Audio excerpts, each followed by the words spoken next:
Meaning of hard hat. Hard hat. Hard hat. Hard hat.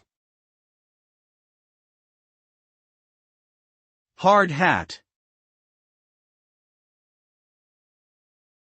A hard hat is a type of protective headgear, typically made of durable materials such as plastic, fiberglass, or Kevlar, that is designed to provide safety and protection in work environments where there is a risk of head injury from falling objects, electrical hazards, or other workplace hazards.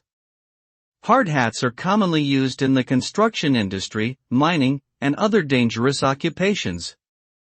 The use of hard hats has been mandatory in some countries for certain types of work since the mid-20th century, and they are now a standard piece of personal protective equipment, PPE, around the world.